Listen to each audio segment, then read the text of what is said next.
Greetings, welcome to Facts About Everything. I'm your host James Egan, and today on Bond Month we'll be looking at the 1973 film Live and Let Die. This is the first film where Roger Moore plays James Bond. He played the role in 7 official films, which is more than any other actor. Sean Connery turned down $5.5 million to play the lead role. Connery gave Moore his blessing and said he was an ideal Bond. The tagline is, Roger Moore is James Bond. Roger Mobile07. I don't know how to pronounce that.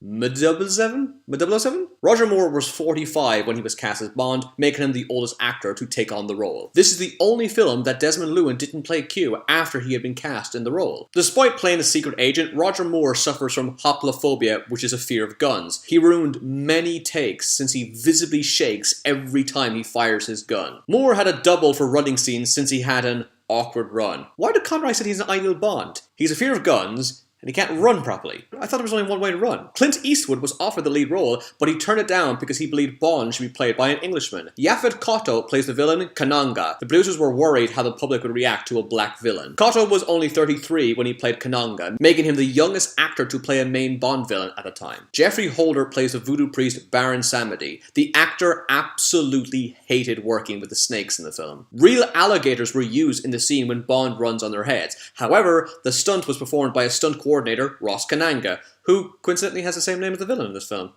Moore cracked his teeth and twisted his ankle during the boat scene. Bond's magnetic wristwatch is Moore's favorite gadget in the entire series. This is the first Bond film to be set in a fictional country. The film is set in San Monique. Moore was hospitalized with kidney stones and dysentery throughout production. The James Bond 007 Tarot book was released to coincide with the film. Jane Seymour plays Solitaire. She has the same name as one of Henry VIII's wives. Moore was told not to raise his eyebrow since it was associated with the character he played in the TV series The Saint. One of the crocodiles was called Old Albert. It was named after the producer, Albert Orr Broccoli. This was the first Bond film that Daniel Craig ever saw. Roger Moore was paid $1 million for the role of James Bond. David Hedison plays Felix Leiter. He doesn't appear in another film until The Living Daylights 14 years later. In Japan, the film is called The Dead Slave. The first line in the novel reads, "There are moments of great luxury in the life of a secret agent." The last line of the novel reads, "There was open sensuality in Solitaire's eyes as she looked up at him. She smiled innocently.